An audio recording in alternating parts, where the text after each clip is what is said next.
ताला आपकी ज़ियारतें शुमार हो गई। और जो ज़ियारत हुसैन के लिए ख़ास तौर से अलैहिस्सलाम के लिए क़स्द करके निकलता है, मलाइका उनके कदमों के नीचे पर बिछाते हैं। रिवायत मलाइका आपके साथ साथ रहते हैं, आपकी हिफाजत करते हैं। हर रोज़े में जाने से पहले इज़्न दुखूल पढ़िएगा, पहले इज़्न दुखूल पढ़िएगा हर रोज़े से जाने से पहले, इसलिए कि हमारे घरों का भी ये कानून है कि बग़ैर इजाज़त किसी के घर में कोई दाखिल नहीं हो सकता। वो तो इमाम हैं, मासूम हैं, समझे।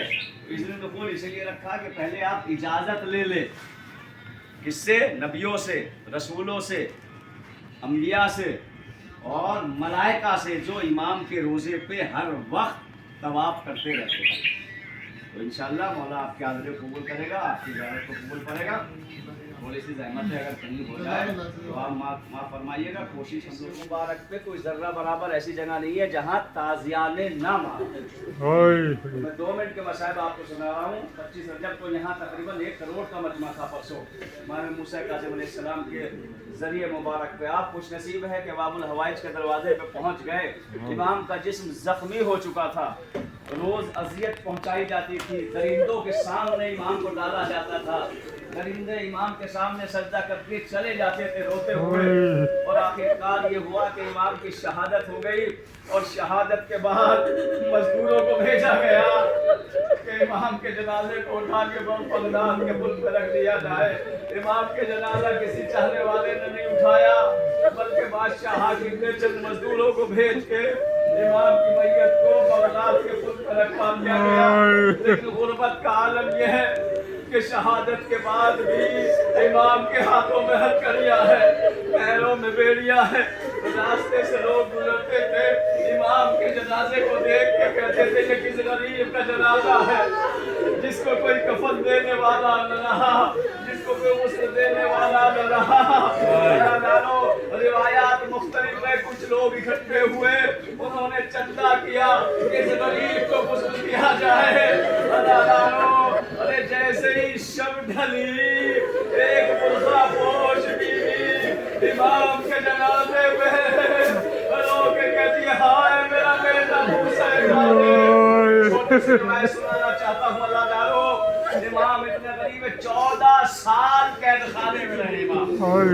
14 साल कैद खाने में इमाम रहे हैं। और कैद खाना भी कैसा था कि इमाम बैठ के नमाज नहीं पढ़ सकते थे, बल्कि न बैठा जाता था न खड़ा हुआ जाता था। इस आलम में इमाम ने 14 साल गुजारे होंगे।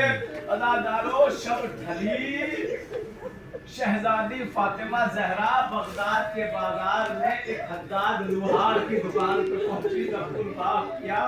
वो हद्दाद कहता है, बीबी क्या चाहती हो? क्या तूने मन्नत मांगी थी कि मेरे औलाद हो जाए तो मैं पंजतने पाक अहले बैत की खिदमत करूंगा। हाथों को जोड़ के हद्दाद लुहार कहता है, बीबी बताइए मुझे क्या खिदमत करनी है? खिदमत ये करनी है, बगदाद के पुल पर एक गरीब का जनाजा रखा हुआ है, जब उसकी हथकड़ियों को काट दे, उसकी बेड़ियों को काट दे। हद्दाद ने हाथों को जोड़ा, ऐ बीबी आप बता तो दे कौन है? कहा मैं हुसैन की माँ फातिमा ज़हरा, मेरे बेटे की मैया बगदाद के रखी हुई है। हद्दाद गया रात के सन्नाटे में, अदादारो इमाम गरीब की हथकड़ियों को काटा, बेड़ियों को काटा। इमाम का जनाजा उठ के जहाँ आप गए हैं यही लेके आए। अदादारो इमाम मोहम्मद तकी ने अलैहिस्सलाम ने नमाज़ जनाजा पढ़ाई तो गुस्ल दिया और अपने बाबा को यहीं दफना दिया गया। इतने जुल्म हो चुके हैं, इतने जुल्म हो चुके हैं। लेकिन रिवायत और आप बताइए, जब इमाम है, साथ में इमाम को गुस्ल दिया होगा, कफन पहनाया होगा, जनाजे को दफनाया होगा, लेकिन भैया चले इस मकाम पे जहाँ आप पहुँचे हैं, इमाम की रूह तड़प गई होगी, करबला तड़प किया होगा और सलाम किया होगा मेरे